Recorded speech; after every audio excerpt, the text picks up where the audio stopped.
This is Jason Verney's podcast. I am Jason Verney. A Quiet Place. Now, you've probably heard about this film. It's done really, really well, and it's been playing. It seems like it's been playing for ages.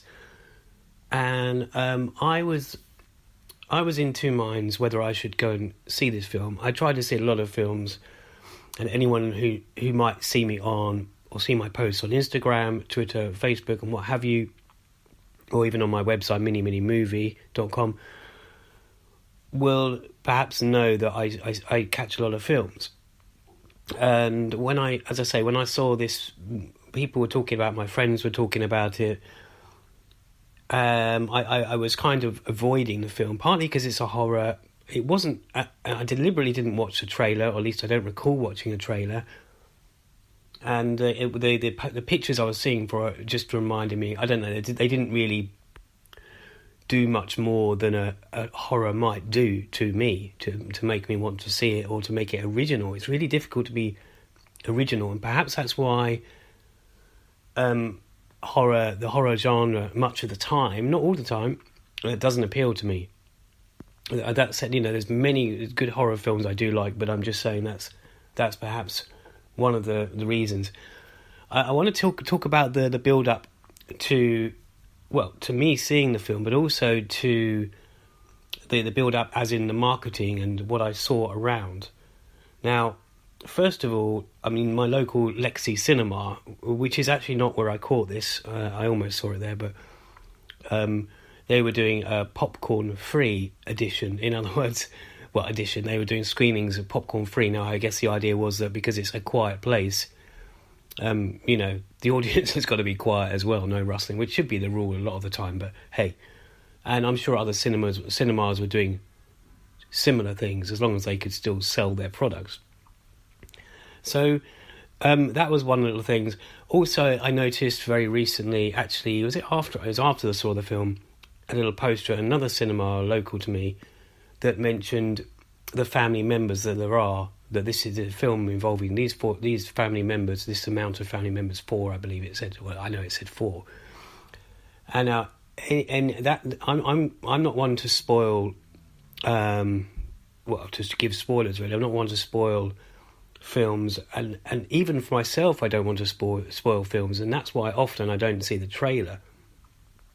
But even this little thing that I read it on the poster, the description that this cinema had, as my local tricycle cinema, now called The Kiln, actually, a family of 4. Now, I don't want to give this give it any spoilers, as I mentioned, but if you watch it carefully, I mean, at the beginning of the film, you don't actually necessarily know who these people are. They might not be a family anyway, but thankfully, the members that you do see start off at one figure, one quantity, the people that you do see, and drop to the amount described in the poster. So it's, that could be a spoiler itself on the poster, saying that something does happen to one of them. And yeah, so I was hearing a lot of good things about this film. At the same time, that often puts me off. That often puts me.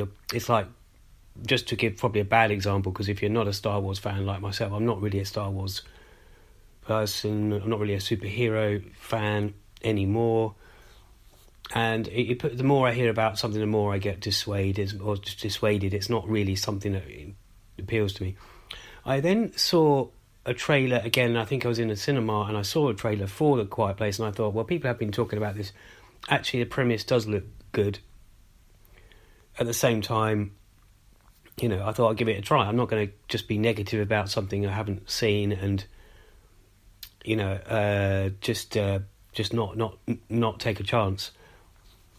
So I went along. I saw this the film A Quiet Place.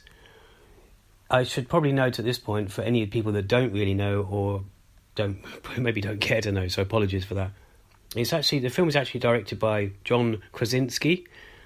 People might know him from the US Office, but not only that, he's actually the partner and wife or whatever of Emily Blunt in real life, and they both star in this film. but he's also the director of the film. And the production team do a very good job of this, irrespective of what my thoughts might be. They do a good job. I was a bit, and in the credits I did see the name, Michael Bay's name, and anyone who knows, sort of Con Air and Armageddon and things like that, and these kind of films, I had to kind of bite my tongue a bit there. Obviously, I'm not speaking at the end of the film anyway. Not to anyone anyway, so that was something I didn't expect to see. But what I was going to say about John Krasinski and Emily Blunt, not only does John do the acting, he's the main kind of adult in the film, perhaps not the only adult, but the main adult in the film, but he also directed it. And the interesting thing about this, or what people I suppose are talking about, is that it's obviously, you could say it's clearly a labour of love, because you've got the husband and wife starring in it, you've got the director being the actor. They put this together, this film. I can't remember if it's written or co-written or whatever, but by whom. But at the same time, it's obviously a kind of a labour of love, a passion project. So anyway, straight into the film. We were introduced to these people, perhaps family members, and one of them, it has. We're in this world, and we know that we have to be quiet. And to be honest, I hate that phrase. To be honest, everyone should be honest, but I mean because we go into the film knowing that it's the premise is this, you kind of know that. But I mean, you could go into the film with absolutely no knowledge and realise that they're having to be quiet. And there's certain sounds in the film that are very quiet sounds, so you know that maybe the soundscape itself is telling you this is not a normal situation. Excuse me. So anyway, this child. These members, perhaps family members, are trying to be extremely quiet. This particular child is given a toy. He takes a toy with batteries in it. He's then looked at and demanded to put it, or it's taken away from him, because this particular toy will make a noise. It's got batteries in it. They obviously do something. They don't just light up. But what I thought was interesting was one of the other characters in who's related to, let's just say they're brother and sister. Okay, I can't withhold everything. So she gives it back to him without the batteries. Anyway, the interesting thing is he does as kind of expected. I mean, there are quite a lot of points in this film which are kind of predictable in such films. He takes the batteries as well. But I did find it interesting that he's a very young boy. He didn't take long to work out how to put the batteries in the right way while they're walking, while they're being very quiet with it and not making a mistake. And the first time he switches it on, it sounds, literally, it sounds. And what ensues is not good. Let's say that. So we are then kind of shown where this family are going to, and we see so many days later, like a year later perhaps, they have this big sort of it's probably there's a big farm, very special lights set up at night time, and other particular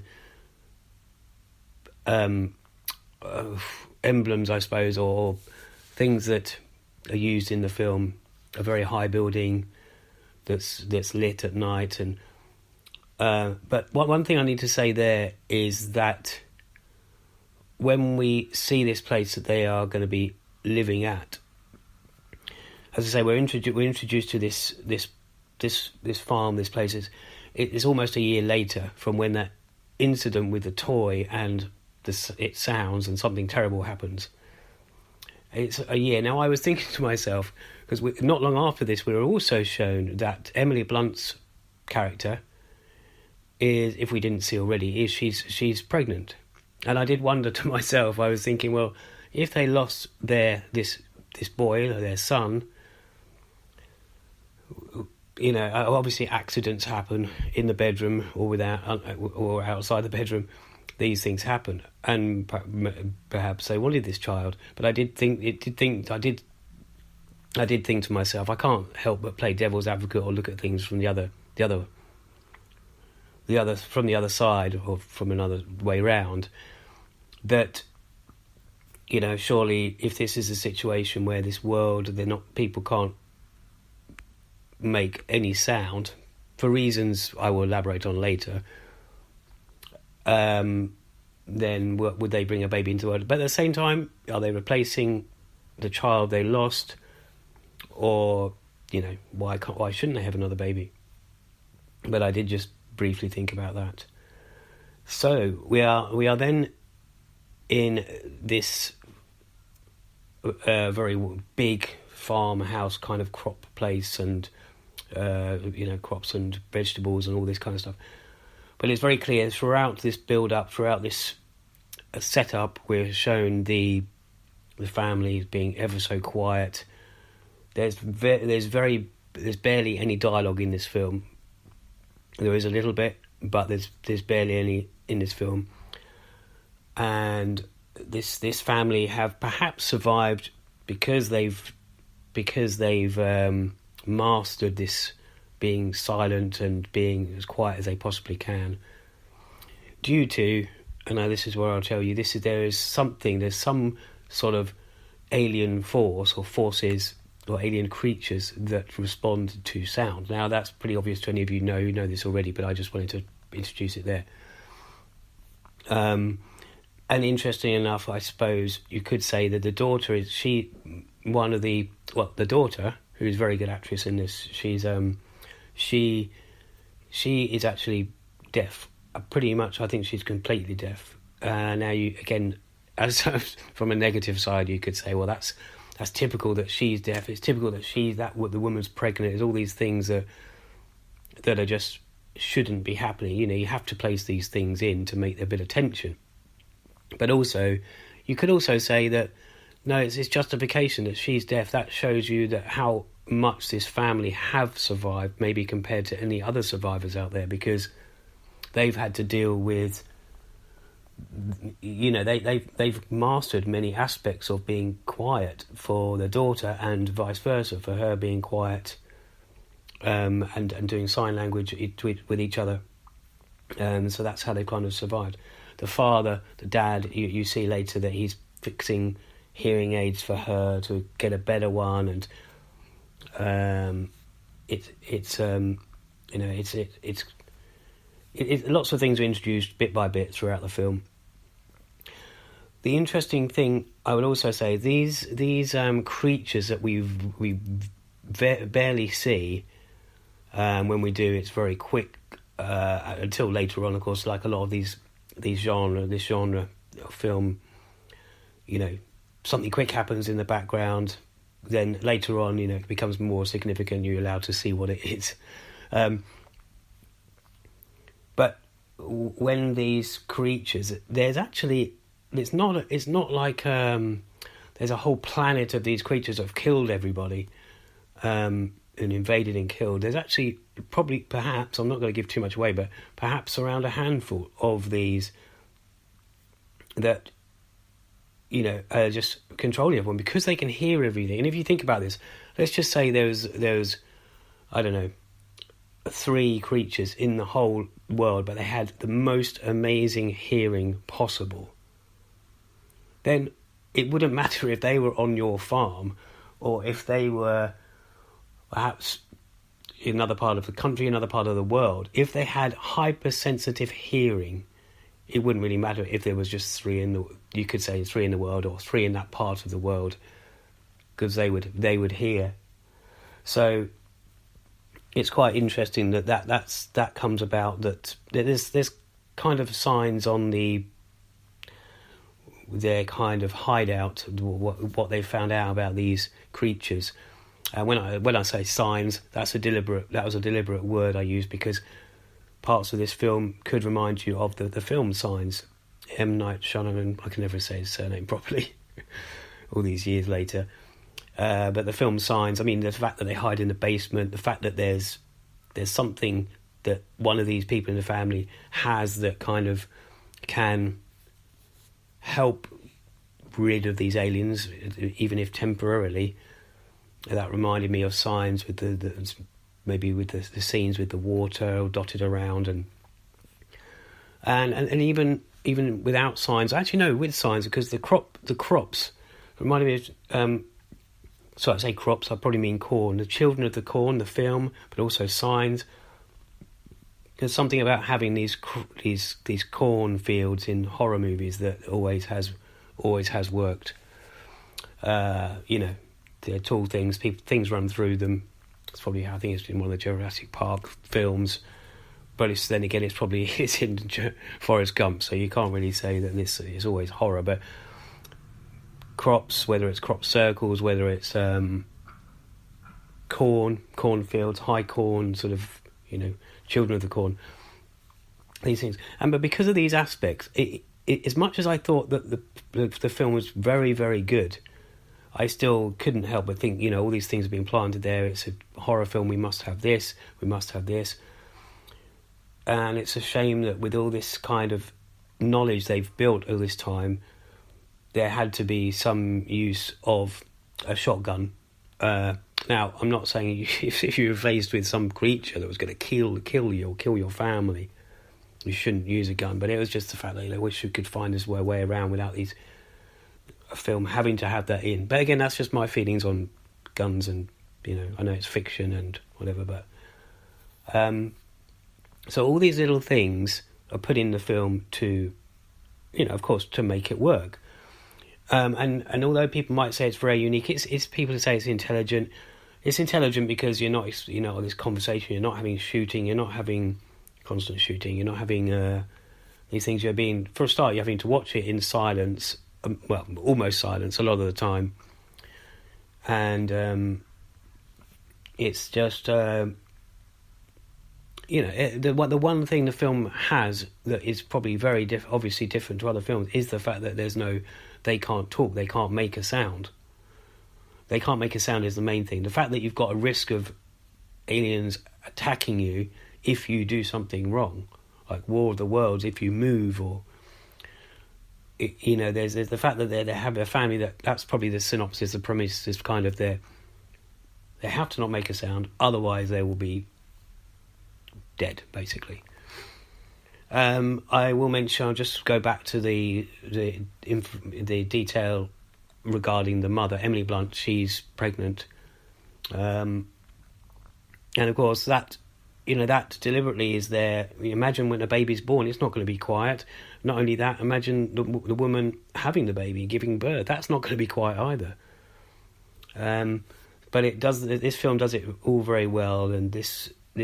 I'm not slating this film at all. It's just that it's, there's the elements you'd expect, but at the same time, it's very predictable elements. And I think it was a very good film. And I'm not sure if I'm actually going to see it again on the big screen. I'm tempted to, just because it was so. I see a lot of films twice, so that's maybe not that special.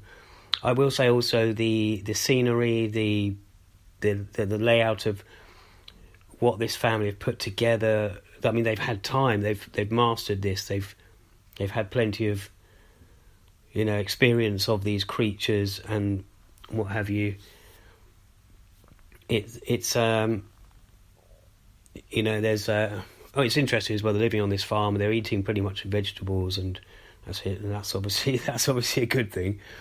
They're not hunting animals. I guess the animals have all been perhaps all gone. Well, they haven't all gone. You do see one or two animals in this film. So, without me rambling any further, that's kind of my little review of A Quiet Place.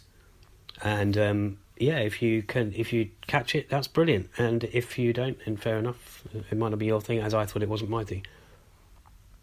Okay, so I'll leave you with that, and I hope you enjoy the review and enjoy your day. Okay, adios.